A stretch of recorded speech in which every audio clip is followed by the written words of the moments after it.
Hi, everyone. Welcome back to day 3 of the Quantum Awakening Summit. Lady Anika is shining so bright over there. We can't even see her. She be dazzling over there. I'm here. Right.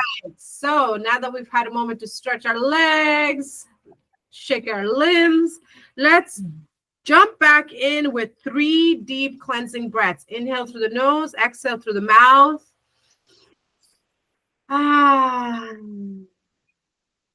And as you drop into the breath, I'm going to play this song and we're going to activate our mental body with that tapping.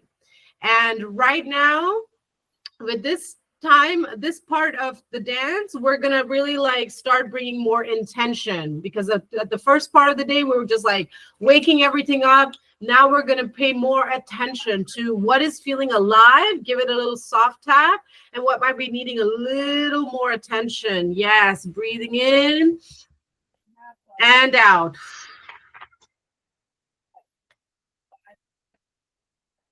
What is going on? Here we go.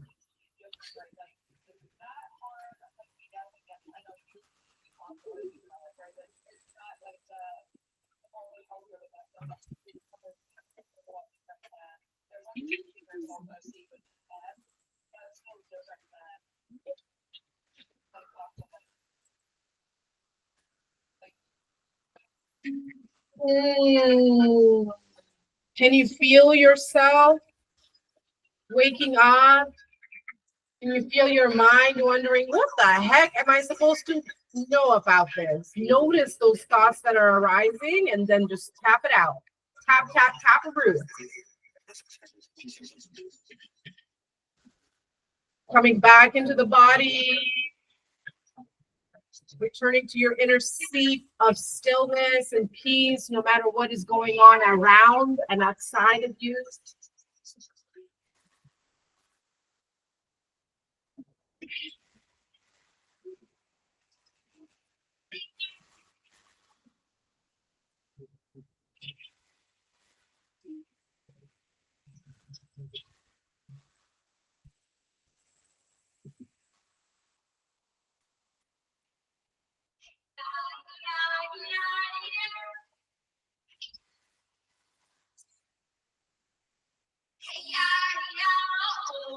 Ooh.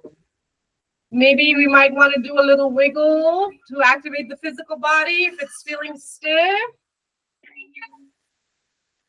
Maybe we want to slow down if we're feeling rushed and tap back into that sensual, soft movement.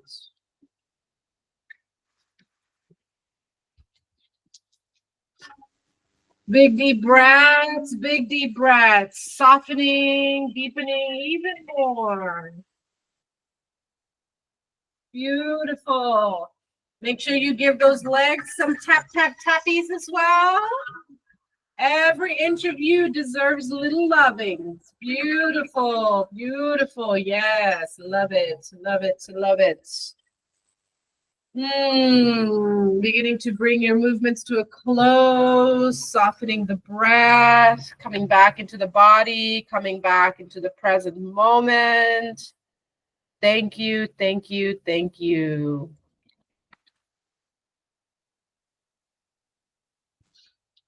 And now, without further ado, take it away, Lady Anika. Present and introduce our next wonderful speaker to our stage today.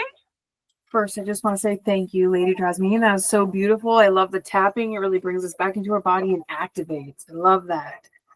So thank you, thank you, thank you. And welcome, beautiful, beautiful, and amazing Sharon Birn. I cannot wait to hear what you have to share. We have been in symbiosis for some time now, and it's been just a pleasure having you in my life. And I've got to watch a few of your shares and a couple of the audio rooms in LinkedIn, and it's just been such a beautiful journey. So I would love to hear what you have to share with us today and a little bit about yourself. The mic is yours. Okay, first, a disclaimer. There's landscapers working outside my office, but they should be done soon. So I hope the noise doesn't affect us too much, but they'll be gone soon, I hope. But that being said, hello, everybody. Thank you for having me and asking me to be a speaker today. It is an honor and a privilege and a pleasure to be here with you all. I am Sharon Birn. I am a dynamic transformational coach who focuses on strengths rather than perceived deficits, either those assigned to us by society or ourselves. And the reason I say or ourselves is because oftentimes we take over for the people that have assigned these labels to us within our own self-talk, which is something I'm going to talk about today. But in working with people to help them, I help them unleash their confidence through a creative transformational journey. Because I know, I'm not even going to say I believe, I know that when we focus on people's strengths and abilities, we help them rise and reach their full potential and become the person, or fulfill their purpose is a better way I like to say it, that they are meant to fulfill. Because we all come to this earth, this universe, with a specific purpose that is ours and ours alone. There are other people that may have similar purposes, but there is no one that is exactly like me, exactly like Soraya, exactly like anybody else that could fulfill the purpose that we are meant to fill in the way that we are meant to fill them. So by focusing on strengths, we enable people to reach that purpose. That another psychological term that you might have heard is self-actualization, which is just becoming your highest level self in all of your wholeness, in every aspect of yourself. There's no chopping off your arm because, it doesn't fit the role you're supposed to be filling at that moment. Like, for instance, an example I like to give is often when we enter the work world, when we're working for other people, we're told, check your home life at the door, check your problems at the door, check this at the door. When we go home, it's like, well, leave work behind. How do we do that? Because we are beings that are absorbing all the energies that we, come up against throughout the day. There are strategies that I will help you learn where you can deflect some of the energies that aren't working for you and only allow in the ones that are. But to ask us to chop part of ourselves off is ridiculous. So I believe by looking at strengths, we're looking at the whole person, not just a piece of the person. So that is one of my biggest beliefs. I believe that we help people rise by focusing on strengths. Let me put it to you this way. If you focus on your own abilities and your strengths, you're going to be more motivated, more determined, more resilient, more everything to keep going in the face of adversity, or in the face of a challenge or obstacle, whatever words you want to use. You're going to have more of a reason to want to keep going, right? If you focus on what you feel is a perceived deficit, you're going to stop yourself, or somebody else is going to stop, what other people are saying is going to stop you from wanting to move forward, because they're focusing on a lack, something you're lacking, or the idea of lack. So we either have abundance or we have lack. And we actually get to control, for lack of a better word, we get to determine where we focus. Now, let me just say that I'm not a Pollyanna, and you are going to have bad moments. You are going to have moments where you get depressed, or you get sad, or you get this, or you get, because that's part of the human experience. That's part of the growing experience. You can't, okay. So if you look at a coin, you can't have head without a tail, right? So in essence, you can't have a good emotion or a good experience without experiencing some adversity or some bad, because that's what makes you appreciate each side of the coin. The good helps you get through the negative.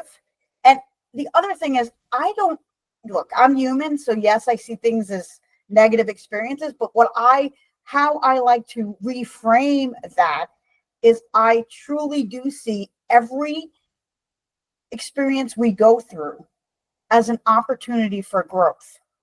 So when an opportunity to learn.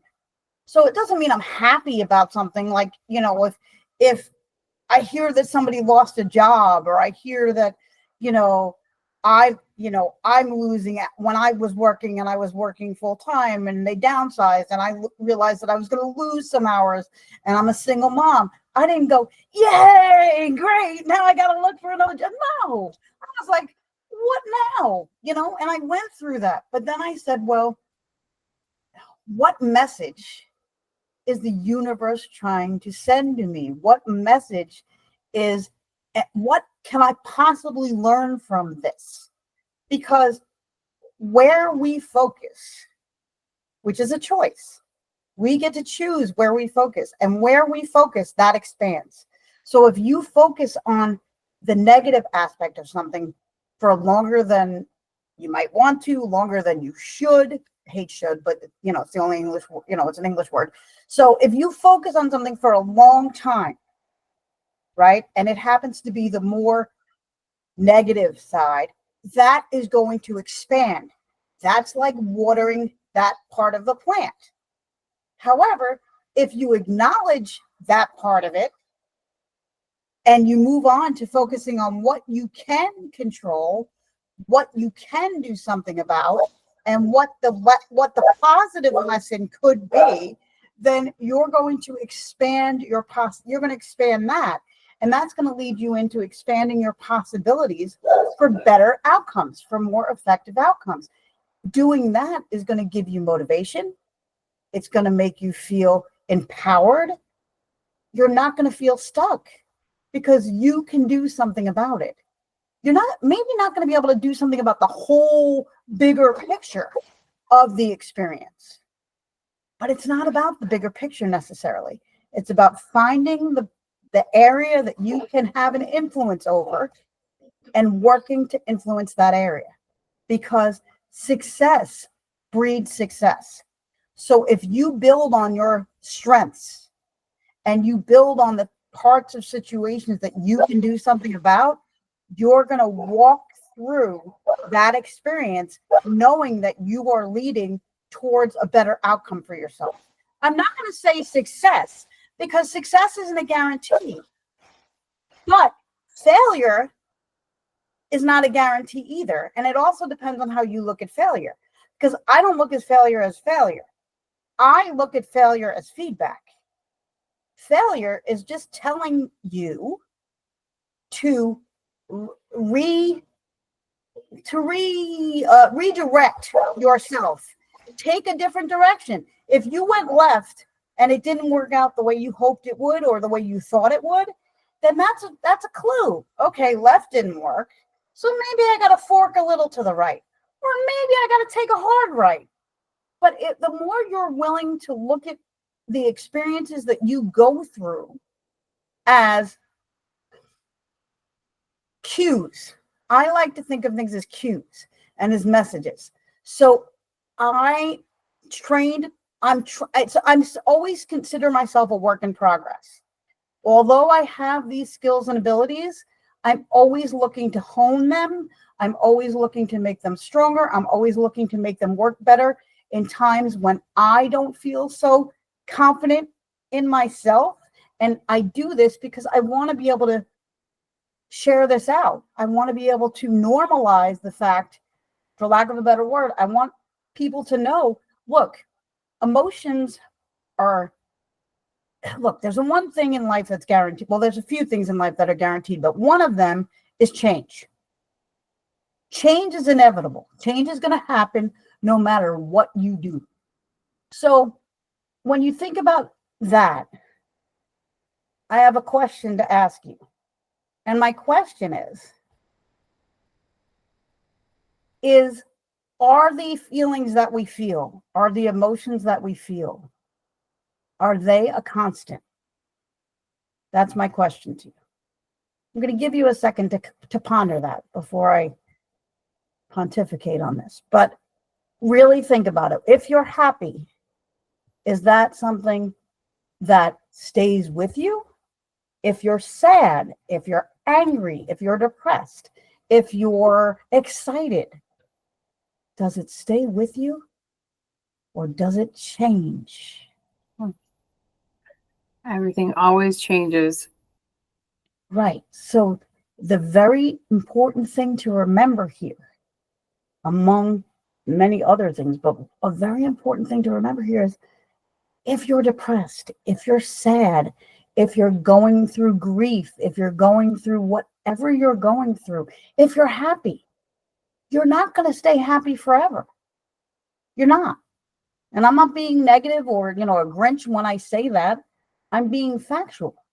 You're not going to be happy forever. You're going to hit times where you're going to be sad, angry, depressed, whatever. And the same is true if you're going through a sad, angry, depressed, negative side of the emotions. Let me just let her out. Sorry. If you're going through the negative side of the emotion, it's going to change. It's going to morph. So the key here is to hang in and to look for the golden nuggets. And I don't mean just look for the golden nuggets of the negative experiences. I mean, look for the golden nuggets in the positive ones too. Because where you can find golden nuggets in the positive experiences, you can pull those golden nuggets into the negative. Right? If you really think about it. So this is where our minds are extraordinarily powerful. Our emotions start out as a thought. It's our thoughts that create our feelings. It's our feelings that create or have us take the actions we're going to take. And our actions create our outcomes. So think about it this way.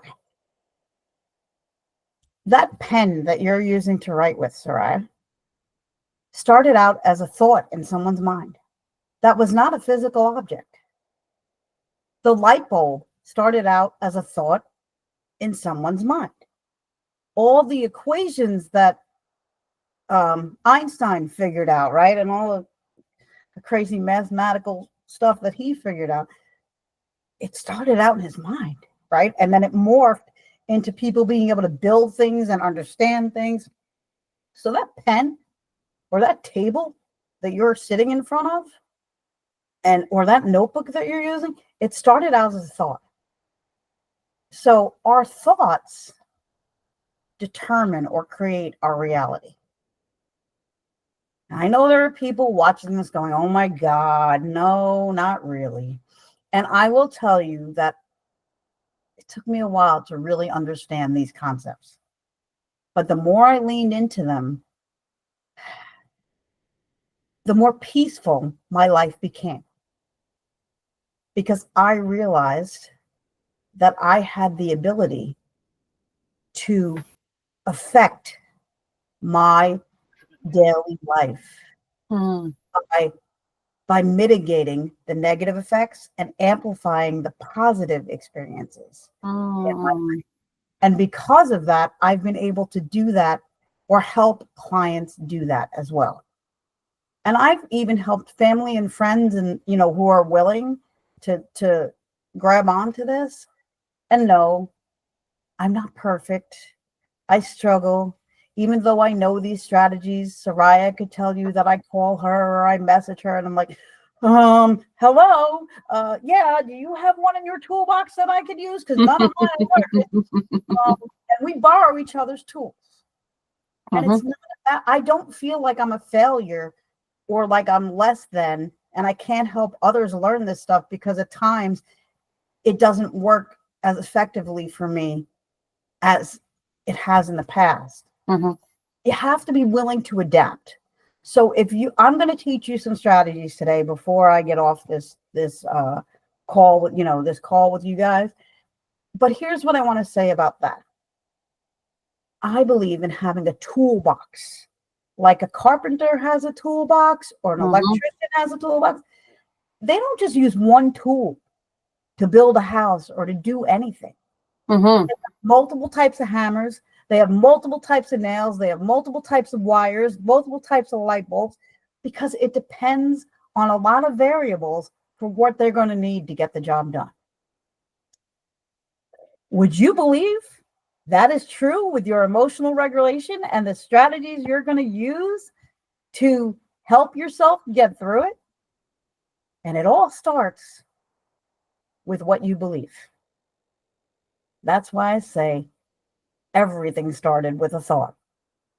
And I use the example of something physical, but our reality, our perception of events, and our memory of events comes from our perception of how we were affected by that event or what was happening around that event. And an example I'm going to use. If any of you here today are siblings, right? Or, members of a family, doesn't have to be sibling, right? And a family doesn't have to be like your blood family. Put yourself in any group of people, okay?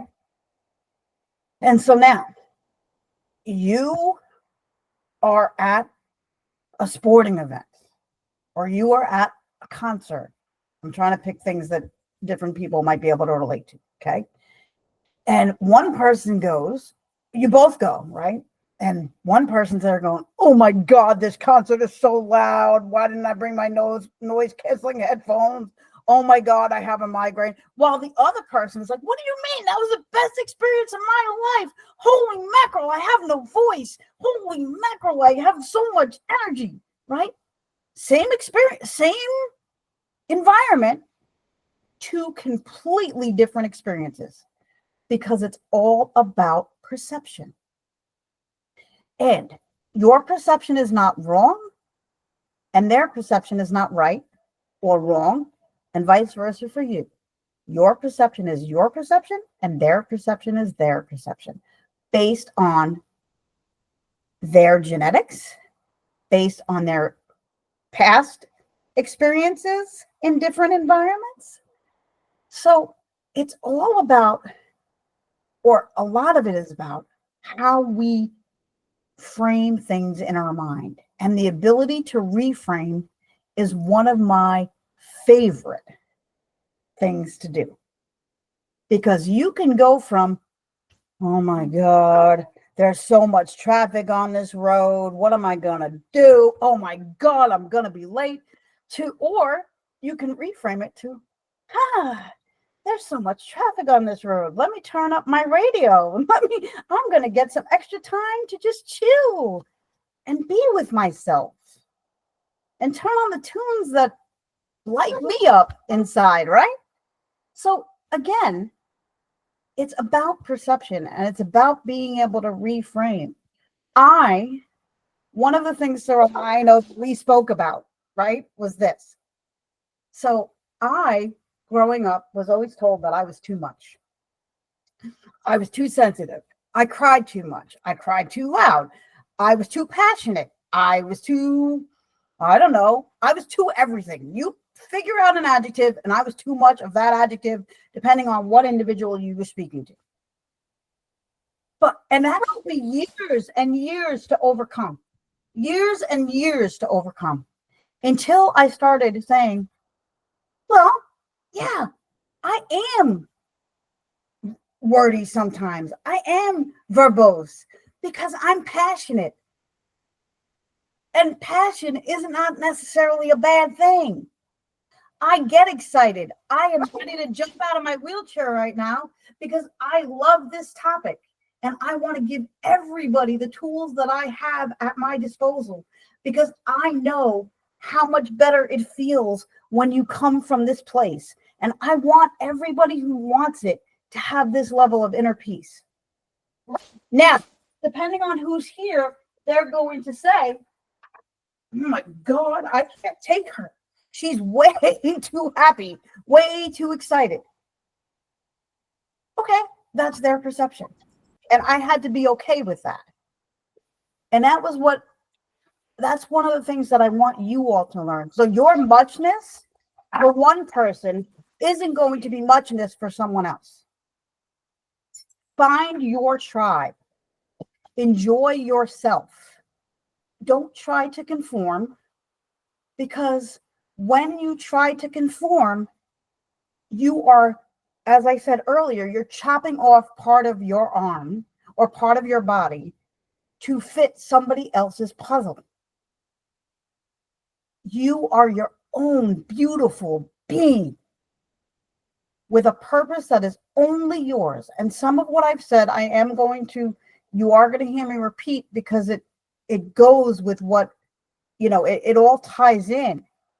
And so part of the reason that so many people struggle with their limiting beliefs is because they're not beliefs that they actually believe about themselves. They're beliefs that other people told them about themselves, or they gave them that feeling about themselves, even if it was unspoken. Their interaction with that person left them with an internal feeling of, I'm not enough. I'm too short. I'm too heavy. I'm too whatever. Right? And so the way we break through this is, as Dr. Chris was saying, we have to love is a human need. Connection is a human need. There's no way to get around it, nor should we want to. But do you know the most important connection you're ever going to have? Somebody tell me. What is the most important connection you're ever going to have in your life? With yourself. Bing, bing, bing. Mm-hmm. Do you know why that is? Why? Because if you can't love yourself for what you see as your strengths, or even what you see as your areas that need to be improved upon, right? If you can't love yourself, how are other people going to love you? And how are you fully going to love other people the way that you're meant to really give to other people? You can't. It is not selfish to take care of yourself. It is not selfish to love yourself. And it is not selfish, even though our society teaches us this directly and indirectly in a lot of ways. It is not selfish to put yourself first. When you get on an airplane and they do the whole, emergency, thing where they tell you what happens in an emergency, they tell you to put your oxygen mask on first before you help anybody else. How come? Anybody? Well, you can't help anybody else if you are not able to help yourself. Exactly. If you stop breathing because you didn't put your oxygen mask on first, you're not going to help anybody next to you, around you, behind you, in front of you breathe. So if we take that concept of putting your oxygen mask on first in an airplane, in an emergency, what makes it not okay to put your oxygen mask on first in your daily life? Why are we saying that that's okay? So part of what I am on a mission to do is to rewrite these scripts and to have people say, yes, it's okay for me to refuel my tank. Because if my tank is empty, what do I have to give? But if I have what I need, if we all have what we need, then we have tons more that we can give away and give out. And it doesn't have to be material things or money. Those things are necessary. I know I probably said something that are going to make a lot of people cringe, but the truth is, in our society, we can't survive without money. We need that thing energy, we need that energy exchange called money, because we're not going to have what we need if we don't have it. But we also need the spiritual energy to, what lights you up. If you're constantly trying to please other people and do what makes other people happy, then you're dimming your own light, which means you're not effectively making other people happy, even when you're doing what they want. I know this is counterintuitive to a lot of what you guys have learned over time, but this is where all these negative or all these limiting beliefs come from. Because the number one limiting belief, believe it or not, besides I'm not enough or I'm not good enough, is it's not okay to want money or to want what you to need what you need. It's not okay to need what you need. Who here can tell me that makes sense? Where is that narrative going to lead us as individuals, as communities, and as a society? So what I'm challenging, or what I'm proposing and challenging all of us on the replay, all of us here live today, is I want you to challenge limiting beliefs. Is it easy? No, it's not. It's some of the hardest work you're ever going to do. It's the most rewarding work you're ever going to do. It will give you such a feeling of empowerment. It will ignite your fire. But if you're looking for it to be easy, you're going to be disappointed. You're going to be frustrated. You're going to be let down. The interesting thing here is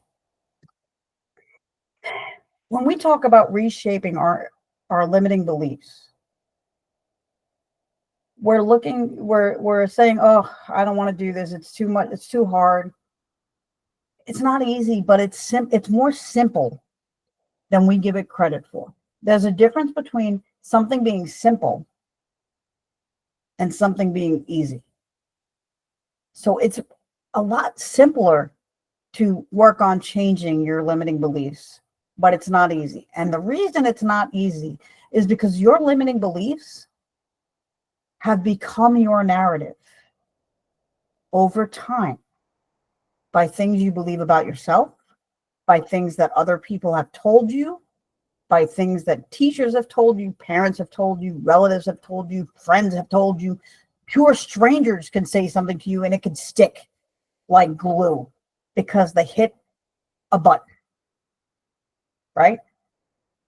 So it's not easy to undo what has been done over time. And the other interesting thing about limiting beliefs, and I alluded to this before, but have you ever given thought? Because I didn't until it was pointed out to me, in my self-development journey. Even when people stop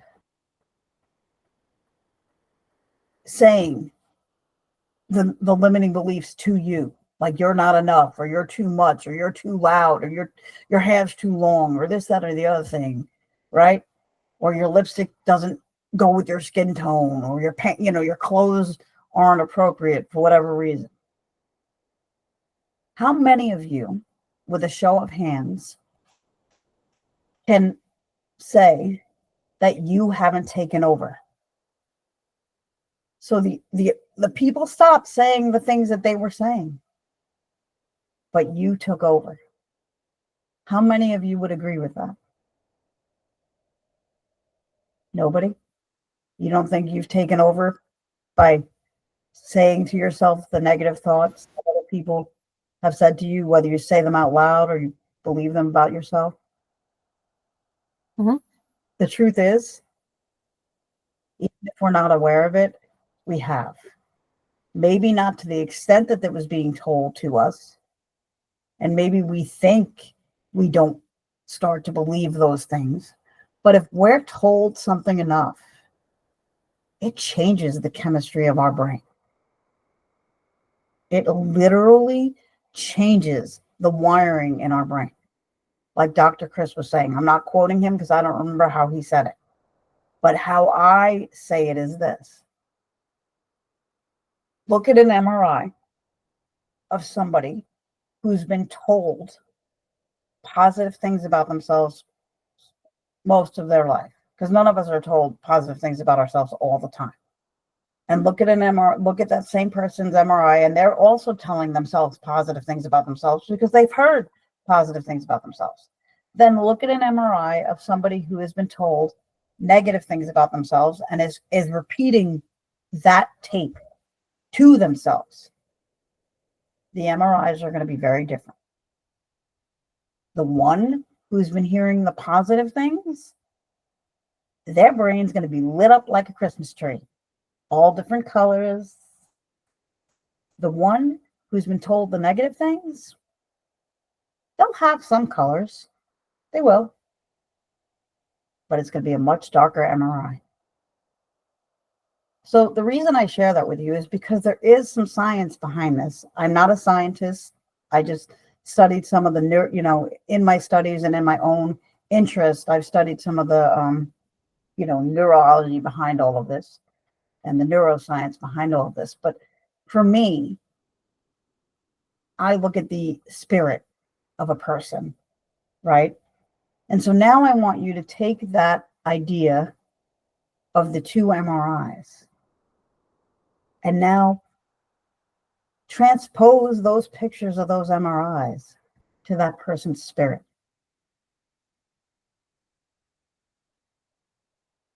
The person with the lit up MRI with all the different colors is going to have a vibrant spirit. They're going to want to get involved. They're going to feel good about themselves, right? They're going to feel like they can be successful, whatever that means to them. The person whose MRI was dark, their spirit's broken. Spirit's broken. And it's going to take them a lot more time to overcome that, because it takes a lot more that of girls or that of guys or good jobs to undo just one negative self-talk or negative talk or limiting belief that somebody else has implanted in your psyche, in your recordings to yourself. So here's the thing. When we're able to speak our truths, we're able to create boundaries around some of what we need to keep out and what we want to let in. But I know for myself, I was silenced most of my life. I grew up in the generation of children should be seen and not heard, speak when spoken to, whatever happens in our house stays in our house, unless it was like something great, then the whole world could know. But if it was anything but great, nobody else could know. And so here's the thing. It took me years of self-development, therapy, coaching, whatever, to learn to reframe and to learn to find my voice and to learn to believe in myself without needing external validation. We all need external validation. It's part of the human experience. But more importantly, we need to be able to validate ourselves. Because what do we do when when other people aren't around to validate us? We have to be able to validate ourselves. And even when other people are around to validate us, it doesn't mean that they're right. It doesn't mean that what they're saying about us is in line with what we're thinking. So we need to be able to do it for ourselves. So here's a strategy I want to give you. And you may have heard of this strategy before, but I want to offer you the strategy again in this context. It's a strategy that I call right side, left side. And it deals with having the right side and left side of a piece of paper and then a line down the middle. And I encourage people to write down on the left side of the paper their limiting beliefs. Then on the right side of you make the column, and on the right side of that column, I ask people, and I do this myself. So I want you to know that anything that I am referencing here today, I have tried, and I still do many of these things. Not all, but many. And so on the right side of the piece of paper, you're going to counter that limiting belief. So does anybody want to give it a try? Does anybody want to share a limiting belief? And I don't mean, nobody's put on the spot here. If you don't feel comfortable, don't do it. But if you want to share a limiting belief that you have about yourself and you want to try and counter it, I'd love to help you through it if you need the help or if you just want to share. And I'll share myself as well. Is there anybody that wants to share? I would love for you to give some examples of some limiting beliefs for our viewers, because sometimes we can be gobbled in that. No, that's fine. So a limiting belief is I'm not enough. Right? I am too passionate. I am too loud. I am lazy. I do not have the ability to problem solve. Mm. I will never be independent. Nobody will ever want me to work for them. Nobody. I am unlovable. I have no value. Mm. I have no purpose. My life has no meaning. They're good ones. Thank you. You're welcome. Okay, I got one. I'll get good and vulnerable with you. All right. One of mine that I have been working through for a very long time, because I'm an old soul, is I won't be seen in my wholeness or authentic self, or I won't be seen in my authentic self. So what I hear you saying is that you won't show up as Soraya.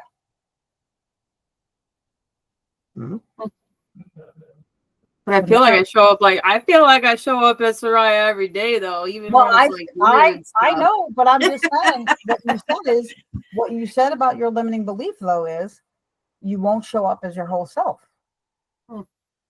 So there's part of your limiting belief that is truly stopping you from fully 100% showing up as Soraya. Ooh, that's good. I'm going to tune into that.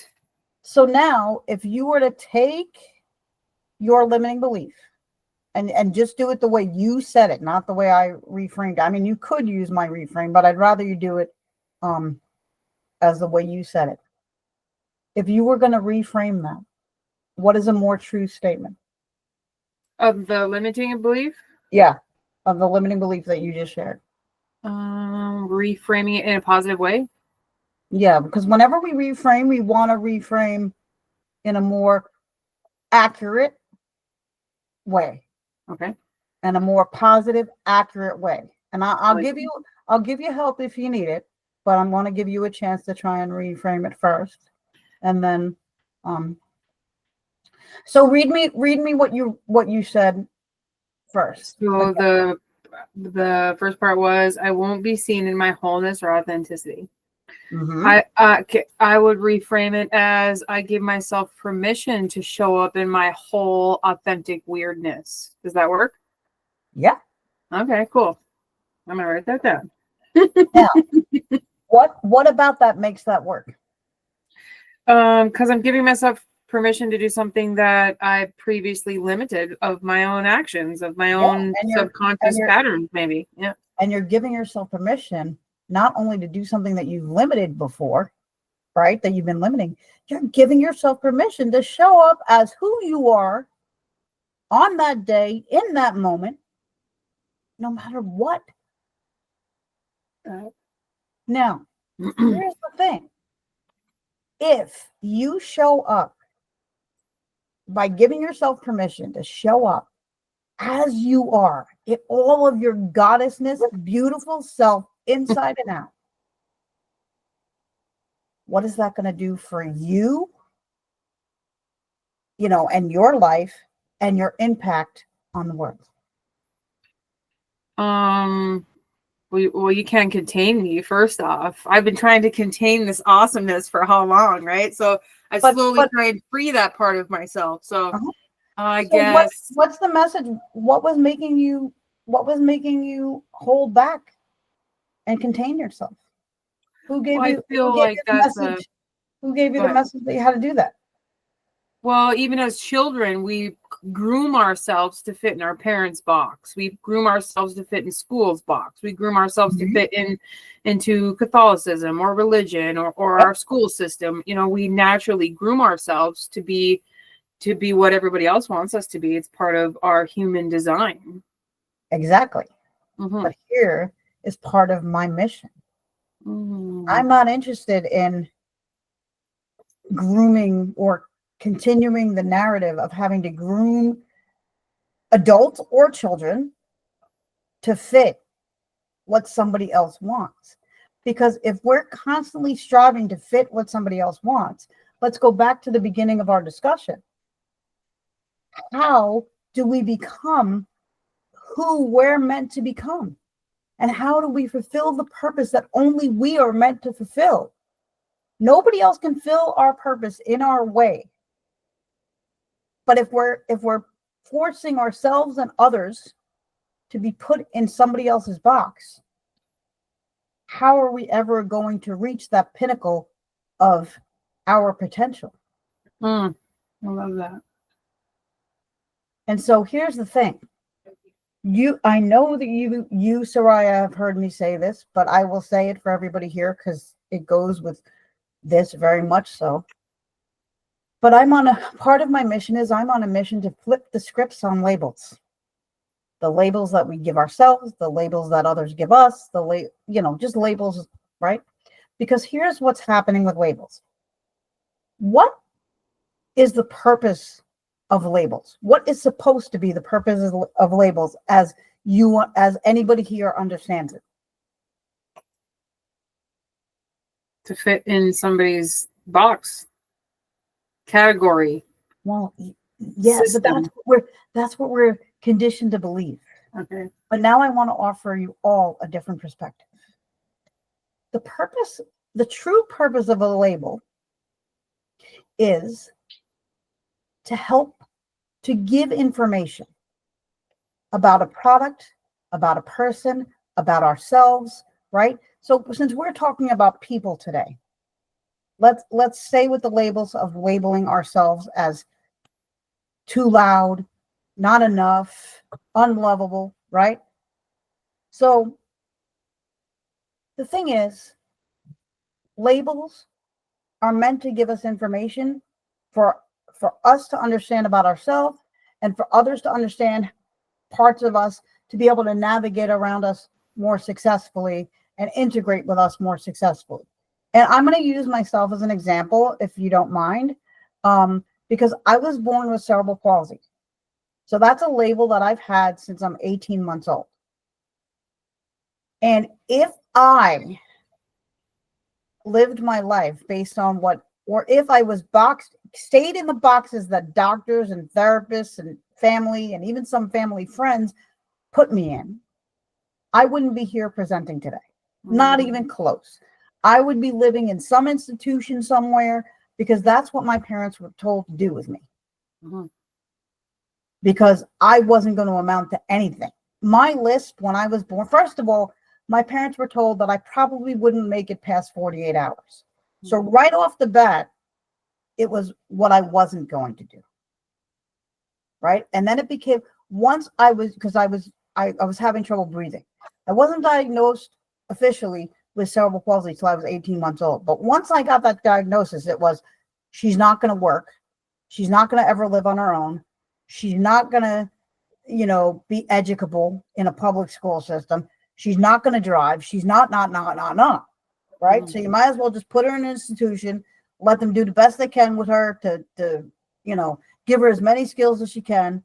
But I don't know how many you are familiar with the concept of a sheltered workshop, but that's where they don't exist anymore, thank God. But that's where people with disabilities would go to work, and they would do piecework where they would earn pennies to do sample perfume bottle, put the sample perfume bottles in, or do piecework like that. Mm-hmm. That is what my parents were told was going to be my destiny. Now, I don't have anything against piecework for people that need to do that's their skill, that's their purpose. It has a purpose in our world. But here's what I want to do with labels. Going back to what I said in the beginning. How did we fall into the practice of letting labels box people in based on limitations? Whether they're true limitations or perceived does not matter. If you're boxing yourself in based on your limitations or based on a perceived limitation, what if you flip that and said, okay, so another example I could give you is, I could tell you from probably third grade that I was not going to be an accountant and I was not going to be an actuary. I can manage my bank account and pay my bills, but work with numbers and deal with numbers all day long, you don't want me doing that. I don't want me doing that. Somebody would get in a lot of financial trouble if I was taking care of numbers on a bigger scale. I'm a people person. I've always known that. I've always known that I was born to be a mom and help others. I had no idea what that was going to look like, but I knew it. So I knew that I wasn't going to be a mathematician, and I didn't even try to be a mathematician. But my point is,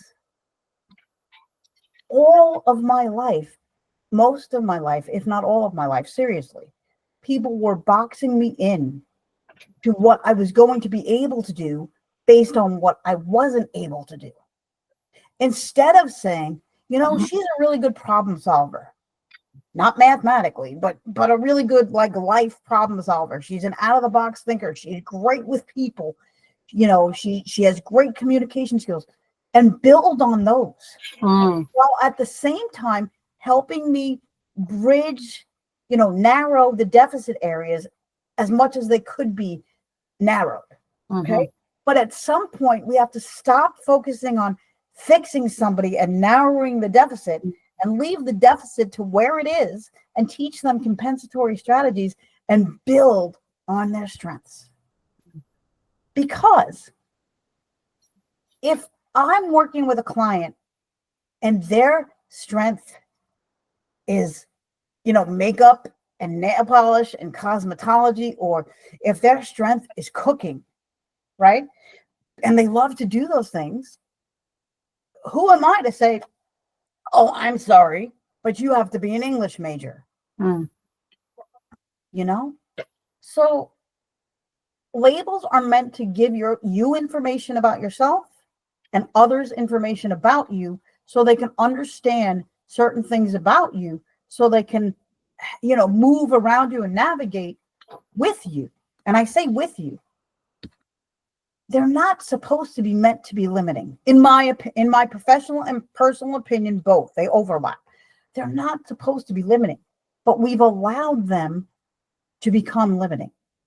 And because that's the way we utilize labels, more than not, that's a lot of where our limiting beliefs come from.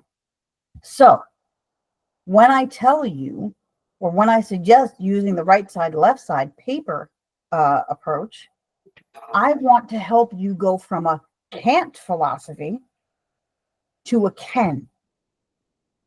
So, for instance, I can't work with numbers, right? I can't work with numbers.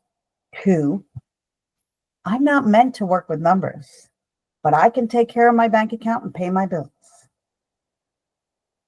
right?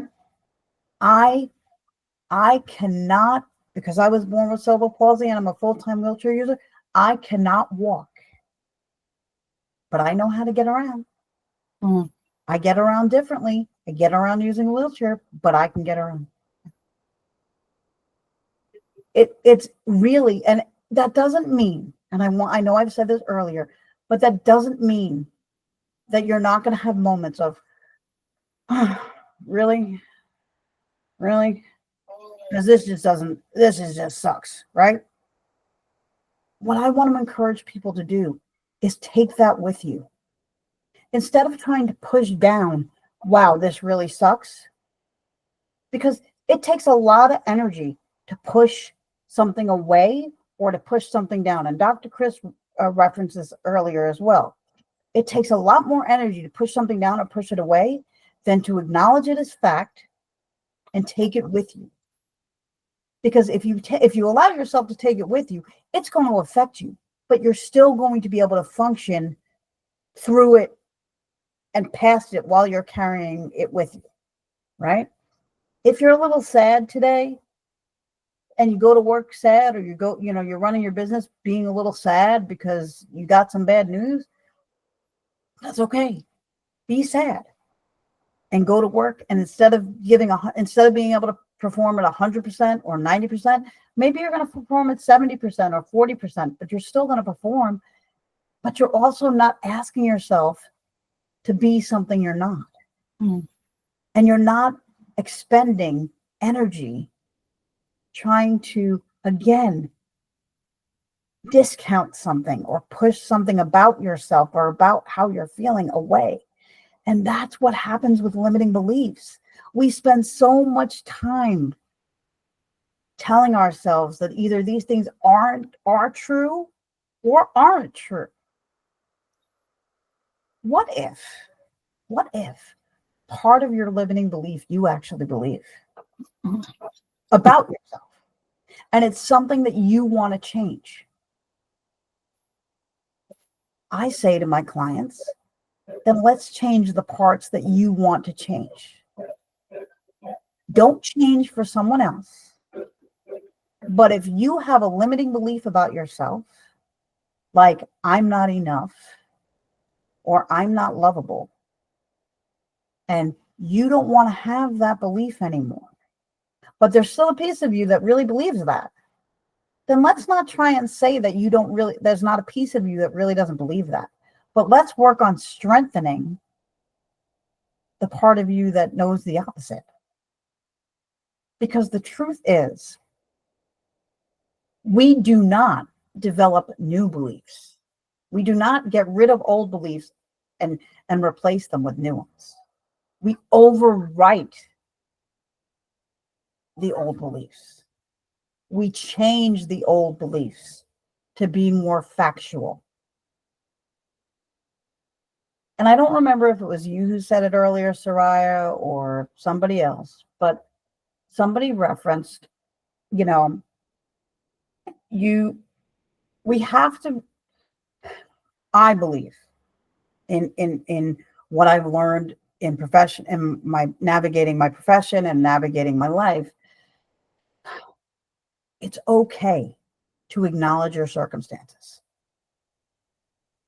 The difference about it is, or the thing to consider is, and this does go along with limiting beliefs, it's okay to say, my financial situation right now stinks. Or, it's okay to say, I wish I had a better relationship with my child or my mother. Or it's okay to acknowledge that something is not where you want it to be, and to acknowledge your circumstance as fact, but not to be defined by that circumstance. Because when you define yourself by a circumstance, that's when you get stuck in the loop of your limiting belief, and like you're never going to get out of that vortex. However, what happens when you allow yourself to say, my financial situation is something I'm struggling with right now, or I wish I had a better relationship with whoever. When you allow yourself to speak that truth and acknowledge your circumstance as fact, what does that do? Anybody, Soraya, anybody. It validates the human experience, and it's part of like the practice of EFT. You know, we start with just acknowledging with where we are in the now, and then we start to reframe that and shift that until we reach a statement of power, and then we take aligned action. Exactly. Because everything that we do, again, I know some people fight this and they don't want to, they're not able to see it yet. And I was one of those people for a long time. But everything starts with a thought and comes from our perception of our experiences. And so the reason I repeat that again is because when you acknowledge yourself, look, I've been told many times in my life, whether I'm talking about my disability or talking about a relationship with a family member or whatever I'm talking about, or I have clients that could say the same, well, it's not true and da da da da, and it's like it's not validated. And so then I wind up not validating it, or my clients wind up not validating it for themselves, or you probably have been in the similar situation. All of us have. And so here's the thing. When we can speak our facts or our circumstances as fact, it's liberating. When we're asked to pretend that something isn't what it is, how many of you can say that it's felt like you're being chained or you're being locked in a room? Figuratively speaking. Maybe for some it's actual, but at least figuratively speaking. So there's a sense of liberation and freedom that comes with being able to acknowledge your circumstances, and acknowledging your circumstances as fact allows you to work on the limiting belief. For instance, if you've been told most of your life, both indirectly or directly, that you're lazy, right? And you now, as you get older, say, I wasn't lazy. I tried. And you look for the evidence where you see all the times that you put in effort. That's going to help you. That's another strategy to helping you overcome a limiting belief. An example I'm going to use. Have any of you ever shopped for a car and you wanted a certain car, certain make of car, certain model, certain color of a car? And until you wanted that color car, you never really realized how many of that color were on the road. But as soon as you said to yourself, I want a red car, this car I'm getting is red, you start to notice all of the red cars. Have you ever noticed that? Those red cars were on the road, but it's what you're focusing on. It's where your attention is drawn to now. So the same concept is true for limiting beliefs. If you want to overwrite a limiting belief, you have to start looking for the evidence that counters that limiting belief and start, pushing away, in a sense, the evidence that supports that limiting belief. Because just as much evidence is out there that will support a limiting belief. If you're looking to support that limiting belief, you'll find the evidence. But if you want to override that limiting belief, you can find that evidence. I had people tell me that I wouldn't graduate high school. I wouldn't graduate college. I wouldn't be married. I wouldn't have a kid. I had all these people telling me all this stuff. But I kept looking for the evidence that it was not true. Did I always find it? No, I spent many a journaling. And that's another thing. We have to use strategies that are going to support ourselves when other people won't or can't or aren't available to. Yes, we need external validation, but we have to make our internal validation the most important validation in our lives. So journaling is a huge coping or strategy that you can use. And it goes along with the strategy of the left side, right side paper, because what I do myself and what I encourage my clients to do is after they journal, I encourage them to go back and read over what they wrote. Maybe not immediately if it was really tough stuff, but I do encourage them to go back within the next 24 hours, if not sooner. And I encourage them to look for the limiting beliefs that are showing themselves in the journaling, if that's what they see, or I encourage them to look for the evidence that counters limiting beliefs that they've written about before. I basically ask them to go back with a microscope or a magnifying glass and look at what their brain or what their emotions are. That this is journaling is where your brain and your heart come together. Because at first you start writing from an intellectual place, but the longer you let yourself journal, even if it's 5 minutes, but I mean it can be a quality 5 to 10 minutes of journaling. If you look at your journaling, at the beginning of your journaling, it's going to be a more intellectual. As you go down the page, even if it's the 5 minutes, it's going to start to be more of the emotion that comes out. And that's the piece that you want to get to, is the emotion, because the limiting belief has nothing to do with your intellectual knowledge of yourself. The limiting belief stems from how you feel about yourself. So people need to learn to separate out intellect and emotion. And the other thing that you need to know, or you need to consider, not that you need to know, is that the first response that anybody has to anything, I don't care who you are, is what? Tell me, how's the first response going to be? What's your first response going to be? Is it going to be emotional or intellectual? Can you ask your question again? Sure. When you have a response, when we humans have a response to something, what's the first type of response? Is it going to be emotional or intellectual? Like, I'm a Gemini, probably intellectual. Yeah, I think it really depends on the question and what it is in relation to as well.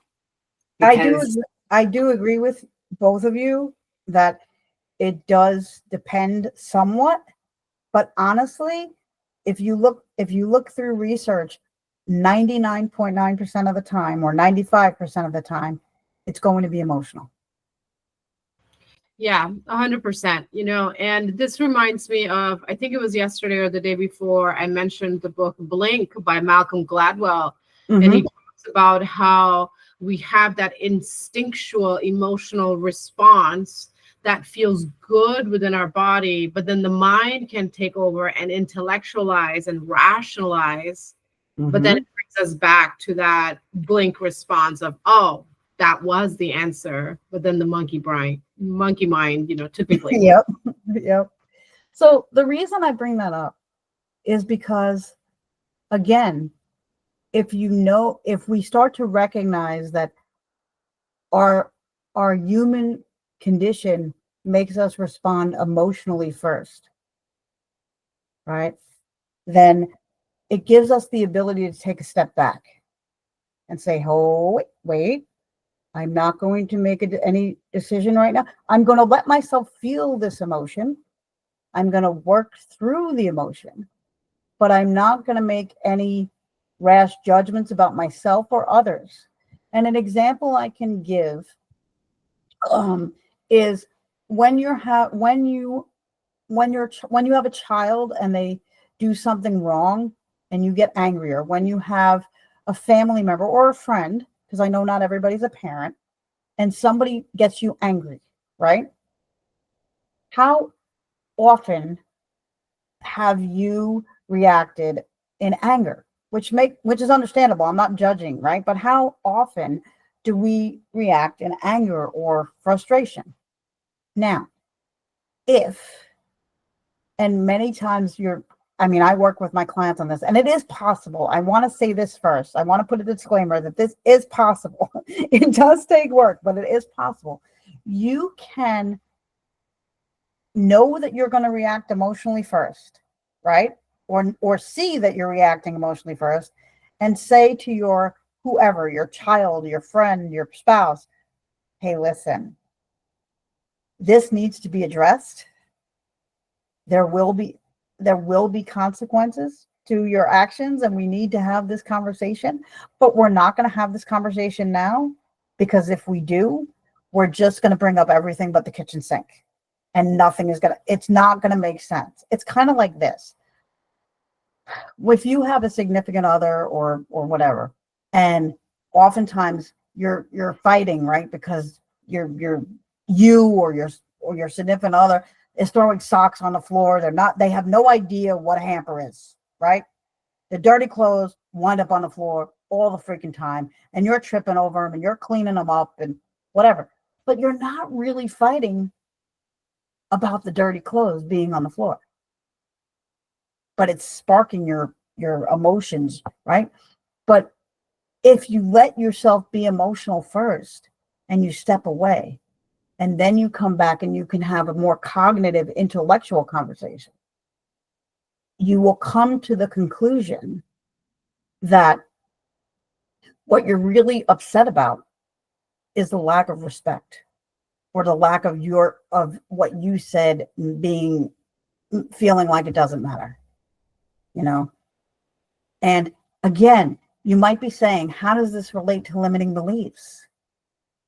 It's the same type of cycle. Because when you have a limiting belief about yourself, you're reacting at first emotionally about that limiting belief. Emotion comes first. That is why I'm saying anything you can do through journaling or through the left, right. And there's so many strategies. There's too many strategies for me to be able to tell you every way that I could help you fill up your toolbox today. But the other one that I want to give you today is a breathing exercise that I love. I'm big on breathing exercises because breathing exercises center you. They bring you back from wherever your thoughts are going to the here and now, to the moment right now. So how I like to do the breathing exercises like this. Are you guys open to doing a breathing exercise with me real quick? All right. So here's how I do this. Ready? If you feel safe enough, close your eyes. You don't have to, but if you feel safe enough, close your eyes. And then I want you to breathe in through your nose slowly, like this. And then I want you to breathe out through your mouth as though you're breathing through a straw. And there's a reason that I want you to breathe out like you're breathing through a straw. So it's going to look like this.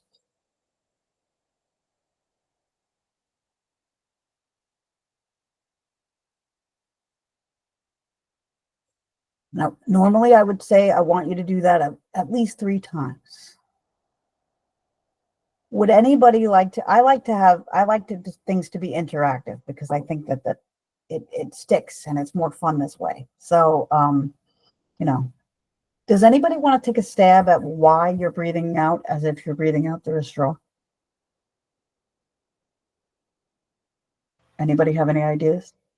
So this is actually a breathing exercise that I already do, and it helps to control the direction of breath, and it helps to distract the mind because you're giving your face a different function. Yep. There's Mhm. also another piece to it that I learned when I learned this, and it's that when you're breathing out like you're breathing out through a straw, it takes a lot more focus and control to control your breath. Imagine this: if you were running, right, and you were actively running, like you were preparing for a marathon, right, and you're practicing your running, you're going to be breathing in through your nose most, and you're going to be breathing out through your mouth, but you're going to be breathing out fast, right?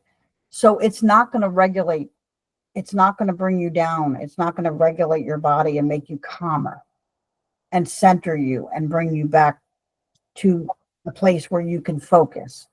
It's going to still be something that brings your body, has your body reacting in a fast, uh, less calming approach.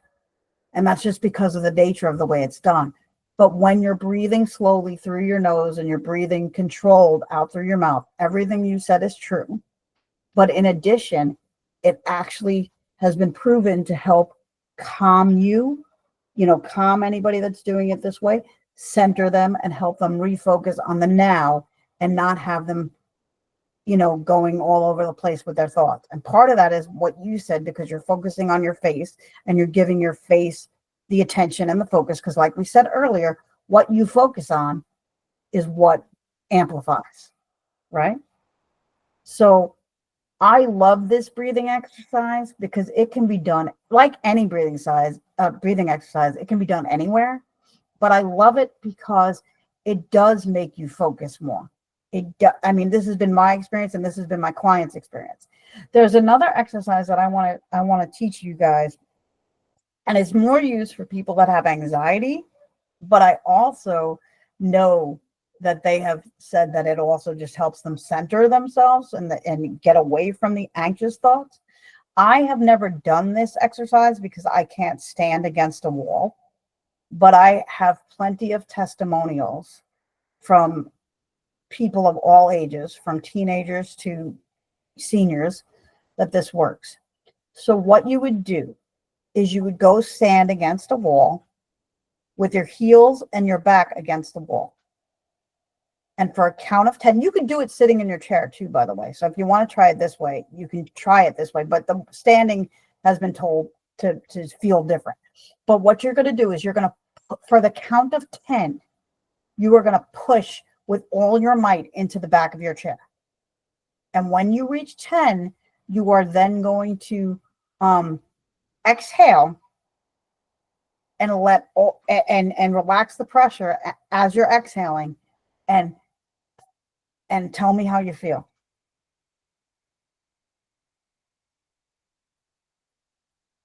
So don't forget to be pushing as hard as you can for 10 seconds.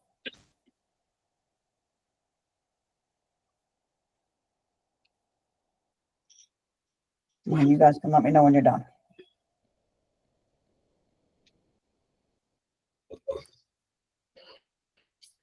Anybody want to tell me how they felt when they released?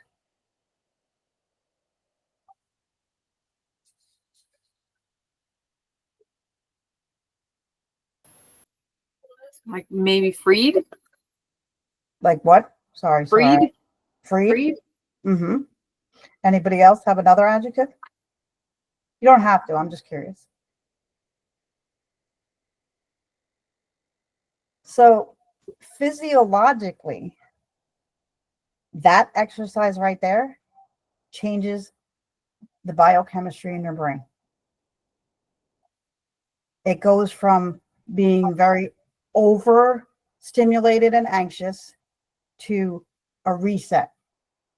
I cannot tell you all of the science behind it. I cannot. It was explained that simplistically to me when I went to a seminar. And then all I can tell you is that shortly after learning that strategy, I was working with 3 teens at the time separately who were very anxious teens. And I gave them all that strategy as one of their toolbox strategies. Mm. Each one of them told me that was their favorite strategy. They felt the most focused and relieved after that. Mm. All of this ties back to limiting beliefs, because our limiting beliefs can often put us in because they're limiting beliefs, in a very negative vortex about ourselves, about the world, about everything. And so anything that we can do physically, emotionally, mentally, whatever words you want to use, to bring ourselves back out and reframe Mhm. puts us ahead of the game. Thank you, Sharon, for You're sharing welcome. beautiful breath practice. We have about 10 more minutes with our time with you here. I would love to open the floor for questions. Sure. But before we do so, is there any final gold pieces of nugget that you would like to share with our beautiful audience today? Yeah, I think the thing that I want to share with everybody before we end for today is this. When you're working towards self-development or personal development, and when you're working on reframing or overcoming limiting beliefs, please know that it's an ongoing process, and that I don't care how many tools you have in your toolbox, I don't care how long you've been doing this. I always like to say, I'm going to be learning and growing until the day I die. And even though I have all of these skills and I've had all of this life experience and all of this education behind me to learn how to do this, I still am affected by my limiting beliefs. The difference is that I can recognize it quicker and I can mitigate the effects quicker by using some of these strategies. Mm-hmm. But it's not something that you're never going to have to deal with again. That is an erroneous thought belief.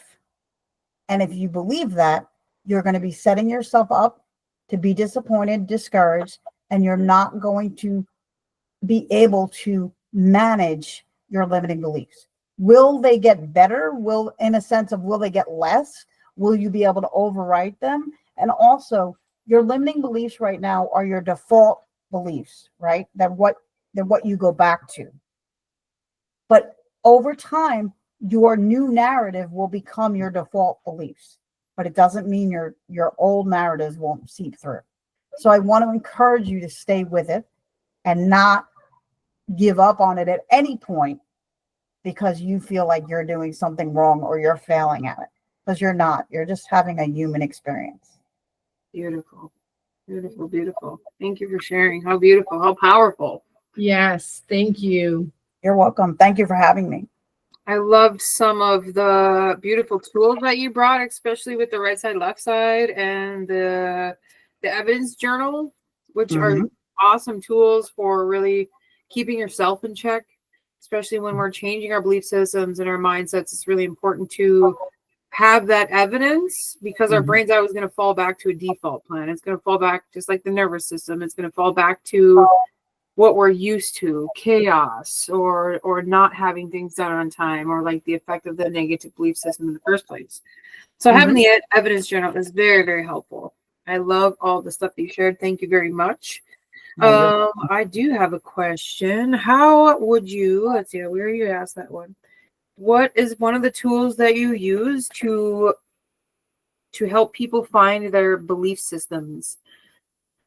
The beliefs in themselves? Is that what you're asking? Or even just say they're trying to connect to their purpose or grow a business. How do they know when their bullshit, their belief systems come up to interfere with the changes they're making in their life? Here's the funny part. Your bullshit's gonna come up. It is. It's not even something you have to it's not, you just have to accept and acknowledge that it's gonna come up. And you have to be willing to recognize it when it does. And then you have to be willing to go into these strategies to counteract it. Now, how do you recognize that it's bullshit? Which is taking that a little further. You go back to asking, like, this is what these strategies do. You literally ask yourself, is this true? Is this truly factual? Am I really lazy? and you start looking for the evidence as to whether you're truly lazy or whether you're only sometimes lazy, or maybe you're not lazy at all. Maybe you're struggling, and you look for the evidence that proves that you're not lazy, because you look for the evidence that shows you what you've done so far and how far you've come. Mm-hmm. Right? But you also be honest with yourself. And if you're seeing parts of the evidence showing you that, no, I'm not lazy, but I am stuck, and I'm procrastinating because I'm stuck, let me get some help. That's how. So you have to be able to call yourself out on your own bullshit. But here's another thing.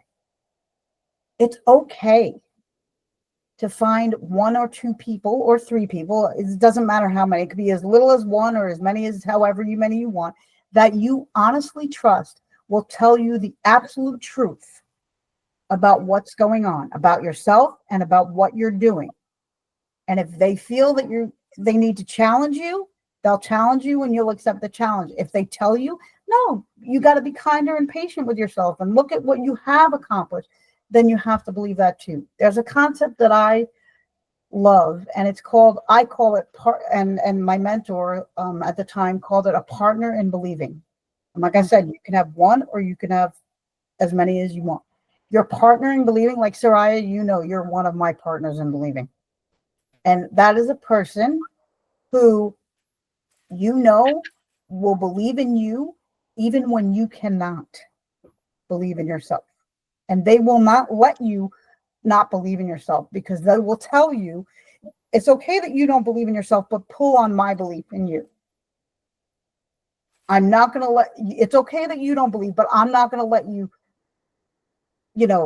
just sit in a disbelief. So pull on my belief in you until you're at a point again where you truly believe in yourself. Because we all go through moments of self-doubt. And sometimes it's prolonged moments of self-doubt.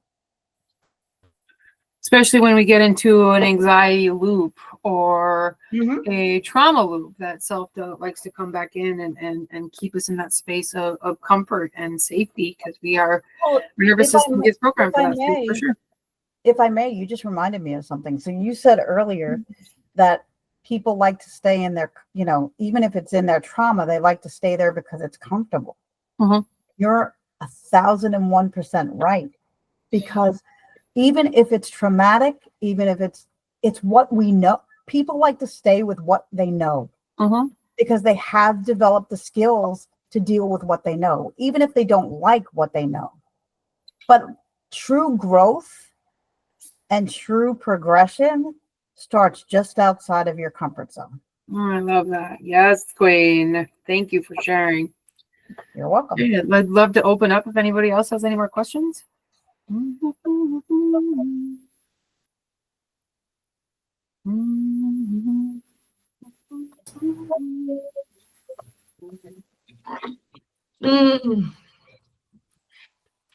I really appreciated when Sharon was talking about failure as feedback. And I would love to, if no one has questions, share a song that I wrote. I know I love sharing songs, but this is a song that I wrote about honoring that no and honoring those failures. And so if we all feel complete with our beautiful words of speech today, I would love to shift and close our time with you with this song. Oh, we should ask first, where do they find you? So what do you do? Yeah, well, what do you do exactly, and how do they find you?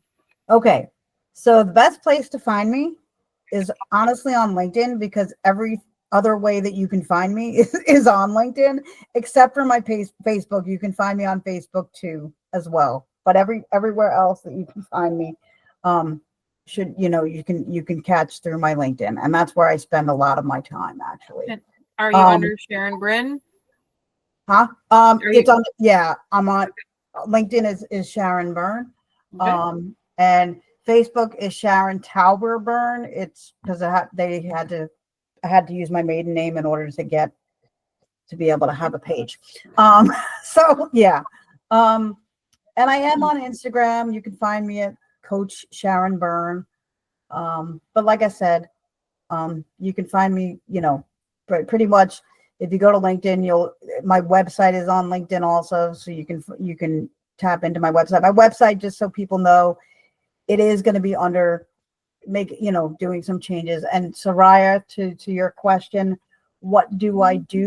I truly help people rise and find their confidence by focusing on their strengths and not on their perceived deficits, because I truly believe that is how we help individuals, then we help families, communities, and society as a whole.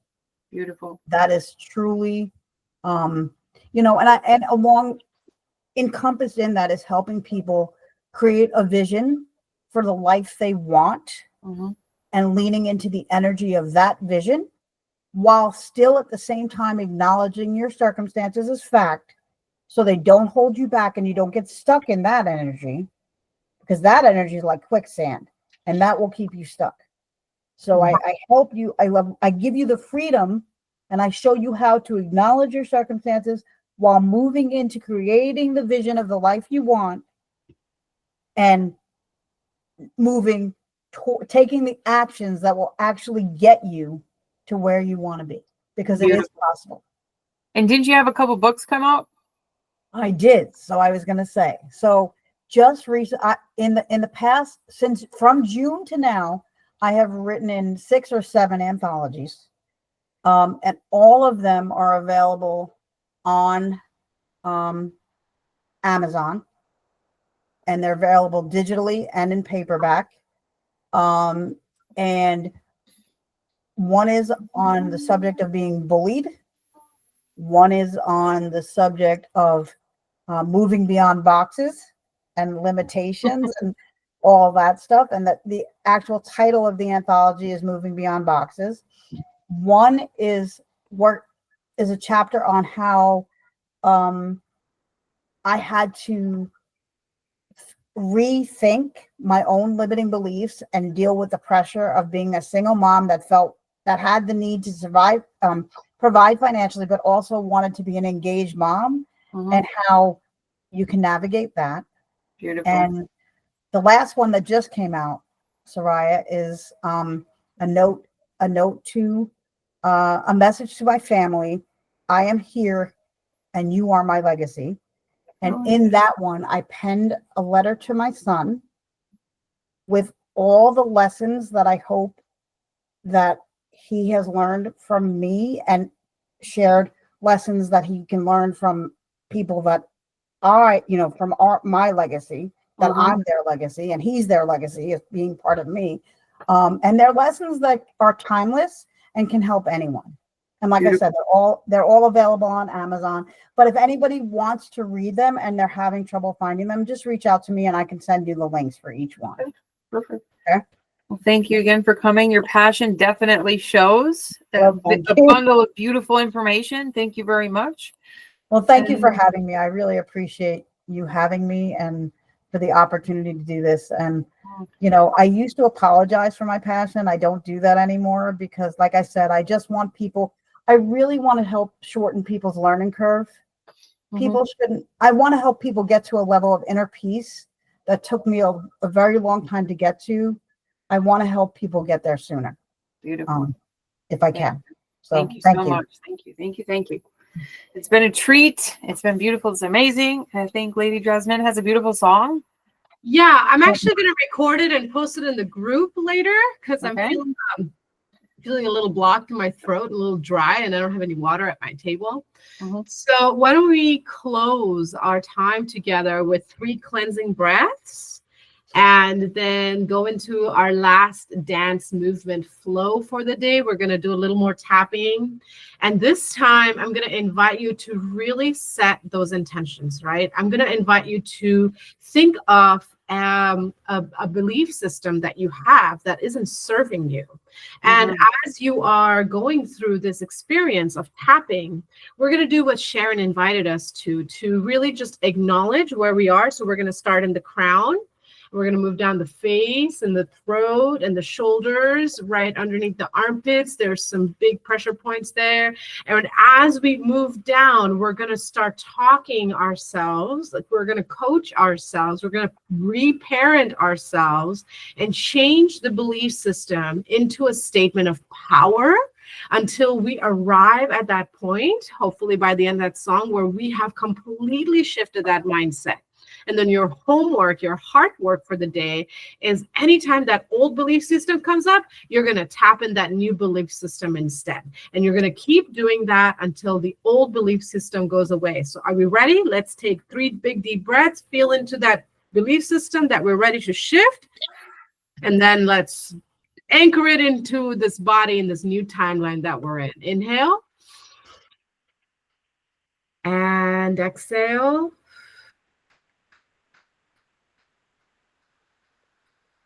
Inhale, clearing, clearing, clearing, clearing, clearing. Exhale, letting it all go.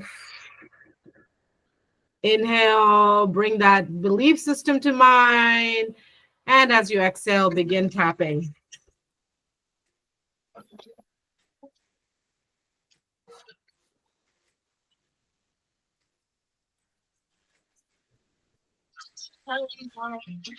Speak these words to be a bit different in the face of obscurity. In the world I see malicious and vicious traditions masquerade around as the right way to be. Culture's got full with the people, here in the shadows and it's building steeples. So easy to fall into that hole, and that's how we were born. It's just the things that I have been taught. It's just the way that I was brought up. It's just the way that my people live. Who are the able to give in? Speaking to me like different is dangerous. Like the world's got no space for us, but our timing is perfect. The new world is worth it. Where we get up. Say I am God, and God is us, and we are lost. To be the whistleblower, to stand for a different culture, a culture of love.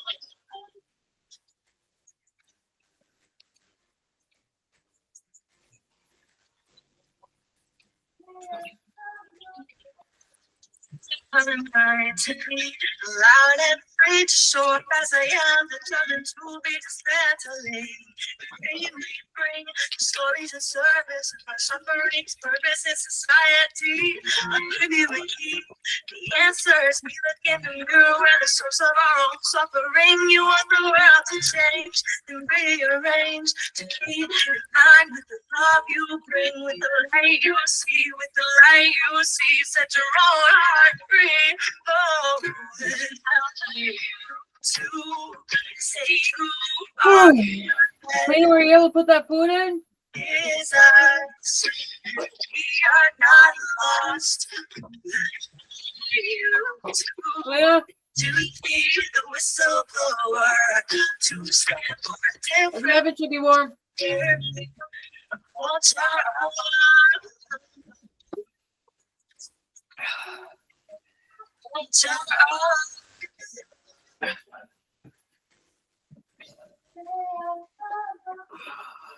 I'm giving up resistance, my heart is insistent. You're so clear, but not reading. Keep falling to my country mission, to love the world through my music and vision. I'm all in, ready to fall in line. This love divine with this pearl of mine. Together we'll rise, bring the shadows right to a place of light. I offer my faith. I need you to live a life people love, and I need you to know that you're enough just as you are. We are on the cusp of this new world, and in you I trust.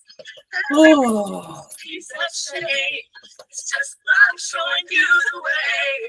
So let the darkness teach you your own name. So in the shadows you can stand and play. Tell you who I am.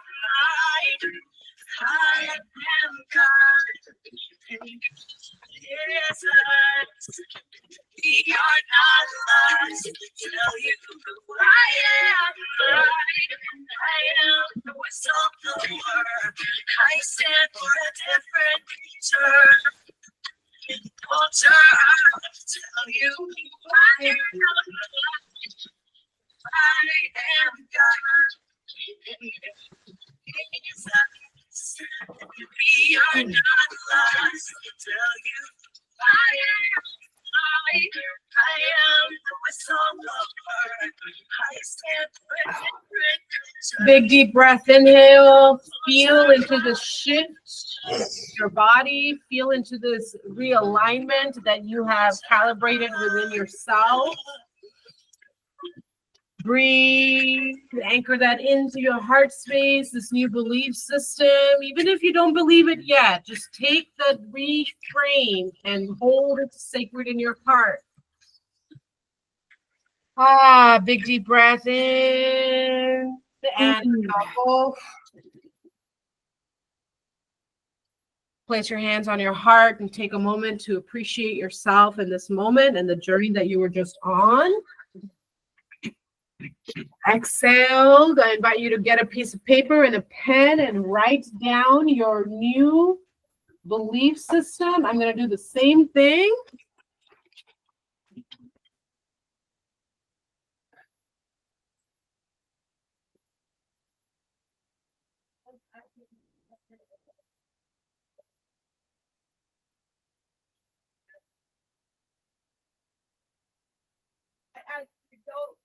Don't keep killing me, okay? Okay, let's plug it in. You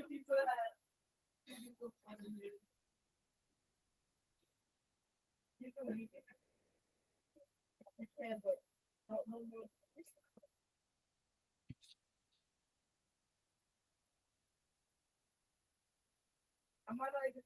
And then I'm going to invite us, if you feel so inspired, to share with us your original belief that no longer exists. And if it's gone, that's even better. It's like, wait, what was that again? I love that.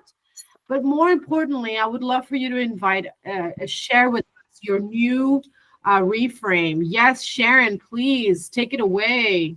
Okay, so my original belief that I'm still working on is that I am too much.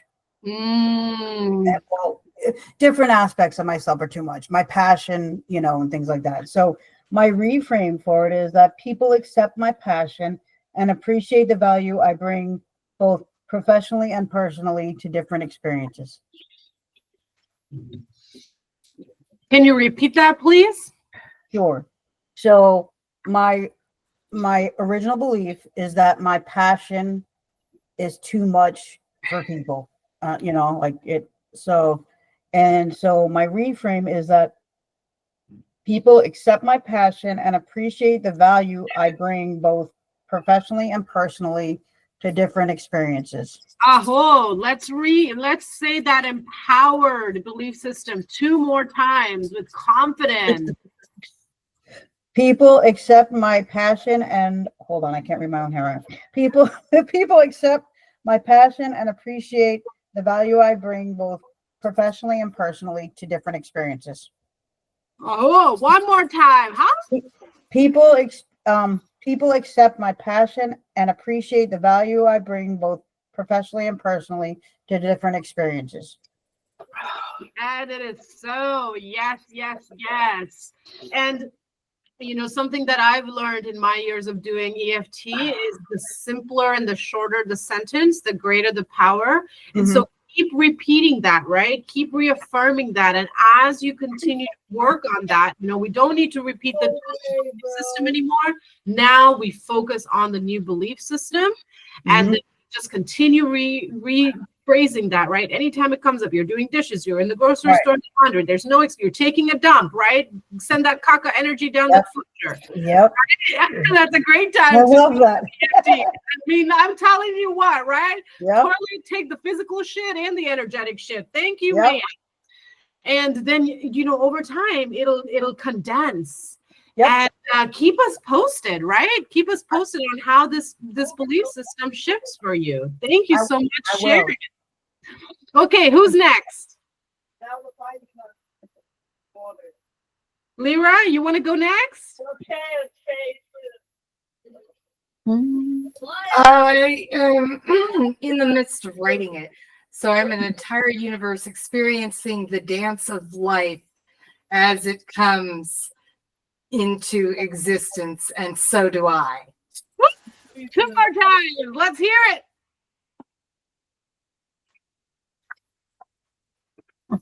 And so we all have an entire universe inside of us, and though we never can see it, it's still inside of us, and we are a part of that eternity, but we're here expressing in this reality, right here and now.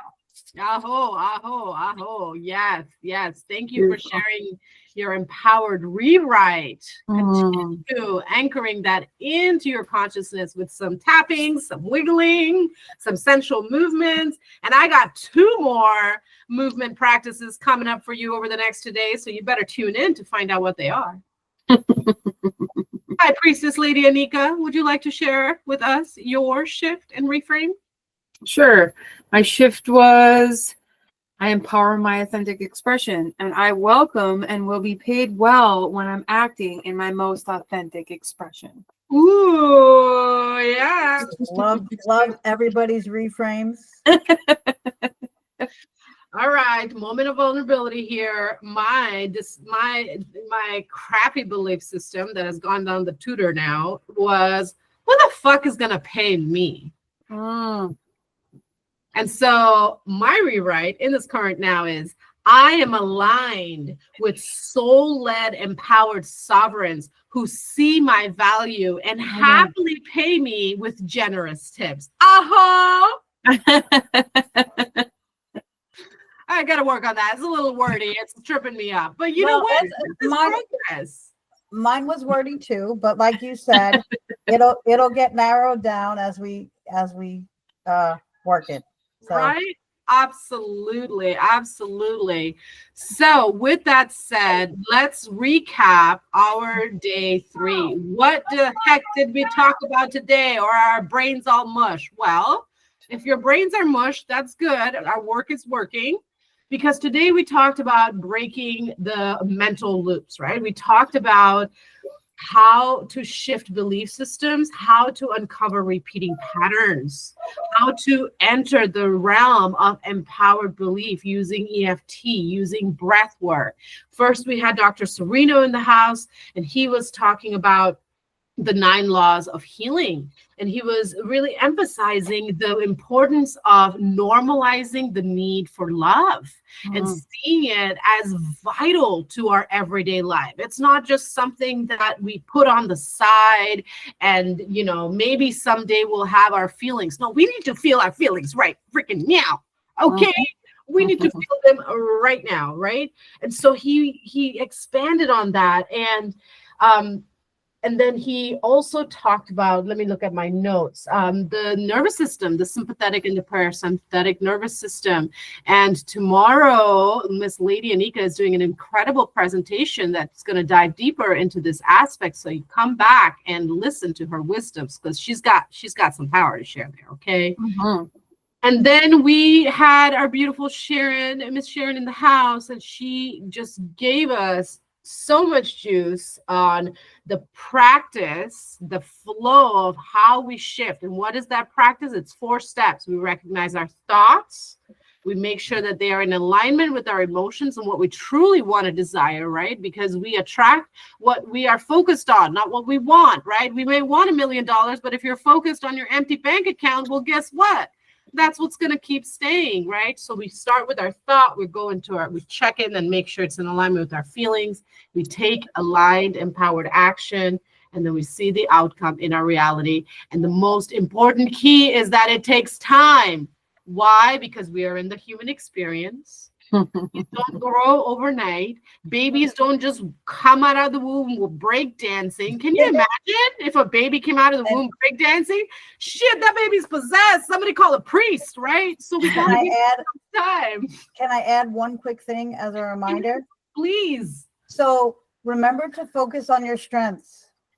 Don't focus on your perceived deficits, whether it's something that you believe about yourself or something you've been told about yourself. Focusing on your strengths is how you're going to rise and how you're going to help others rise. Mhm.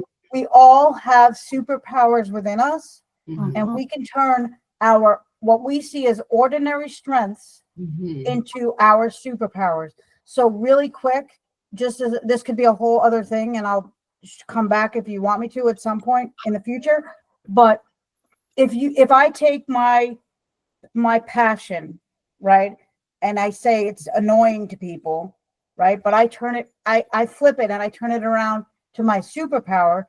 I'm taking my passion and using it to empower others and Mhm. to give energy to others. Thank To you. lift themselves up. So I just wanted to remind people, in addition to what you said, it all stems from focusing on strengths rather than limitations, because focusing on our strengths is how we're going to flip the script on our limiting beliefs.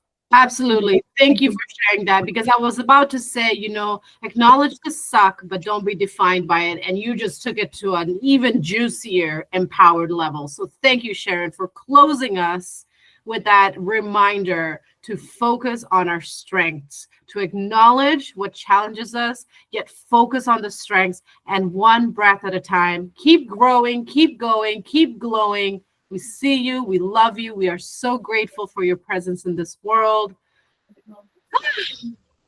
And now what comes next? What's happening next, Lady Anika? Tomorrow, we get to dive into the chakra system and the nervous system and the neurological functions, and we get to see how that energy can either keep us stuck or we can tap into the power and learn how to create with it. We can learn how to create our existence, learn how to be in the moment, and learn how to create with our energy rather than being stuck with it. So it's going to be a very powerful day. Very, very excited. Thank you. Thank you. Thank you. All right. So what are we ready to figure out, like, what is our key word for is today? the word? The key word number 3. The key word is, where are my notes? Somebody help me. Hallelujah. Mindset and belief systems. Breakthrough. Breakthrough. Of course. It's breakthrough. So the reflection of the day is, I break the mental loops by choosing love in the action of blank. What is the action of love that you are choosing today to break the mental loops? Is it EFT tapping? Is it wiggle dancing? Is it breathing? Is it focusing on your strengths? Is it all of the above? Oh my gosh, do not overwhelm yourself, okay? Let's bring it back to the present moment and pick one action that you're going to start implementing daily to break those mental loops, to choose love in action for your highest and best self. Now let's seal with the reading of the oracle card that we picked at the beginning of today, number 30, Beyond Your Fears, the Weaver's Dance. Now, the essential keyword meanings of the card was the negative effects of prolonged fearful thoughts. We don't live in that anymore. Moving out of fight, flight, freeze. Yep, that's where we're at. Being courageous in spite of your fears. Oh, yes. Hallelujah. Amen. Aho. Beyond your fears, the dream weavers dance, weaving the beautiful patterns of your life into the great weaving of all life. Fear, although a worthy, self-protective emotion, engages your fight, flight, freeze response. This trauma response, which can also include submitting or crying out for help, is not meant to be sustained for any prolonged periods. Perhaps you have experienced in your life things, and perhaps you've experienced something in your life, that you have constantly, what is happening? Perhaps you have experienced something in your life that has you constantly on patrol. hyper alert. Oh my gosh, I don't know if I can trust. Okay, your brain is in survival mode. Your cortisol level is up. Honey, you need a nap, a bath, a hug, a tree to hug, a shoulder to cry on, okay? So stop seeking out potential threats that are trying to, and stop focusing on keeping yourself safe, because that is cutting you off from your connection with spirit. It can be difficult to move past your fears because you have been conditioned to expect the worst.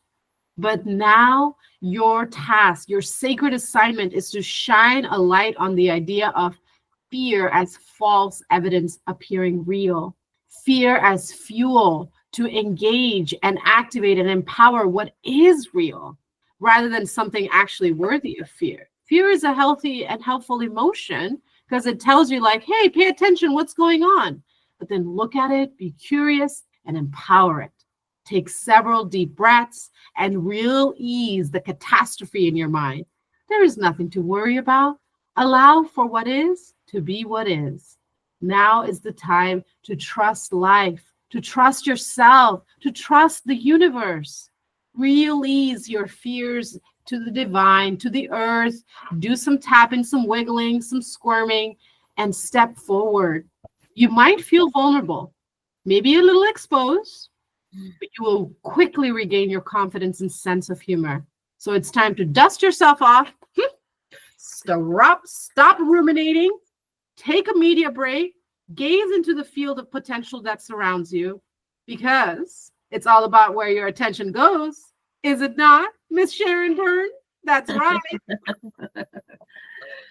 Whew. All right, let's close our circle today. Let's take some 3 breaths. Inhale through the nose, exhale through the mouth.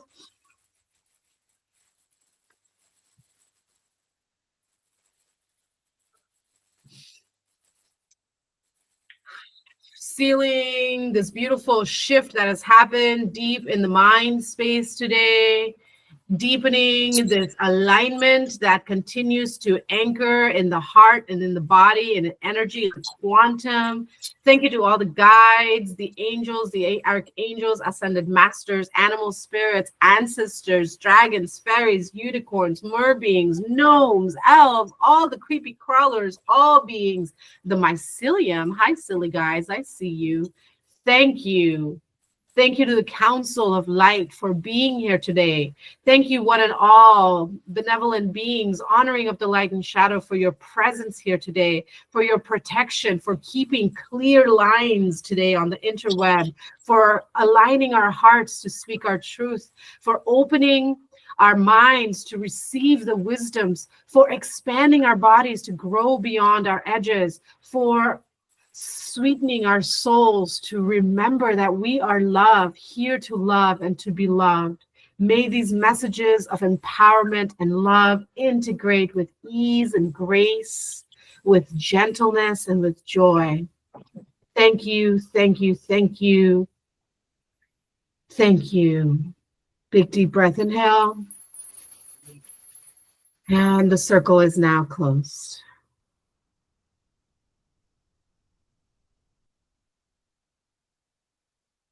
As you go into the rest of your day, please hydrate, eat some nourishing food.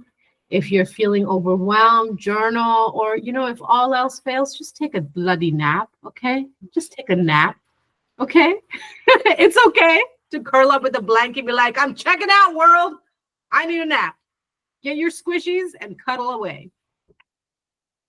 Lady Anika, any final words before we stop the recording and say bow out to our guests? It's 4:44, and it was beautiful having this beautiful journey with you beautiful souls today. Doing those empowering journaling exercises, everybody. I just did mine for today. Beautiful. Beautiful. They do help. They do, for sure. Have a blessed afternoon. Yes, ladies. you as well.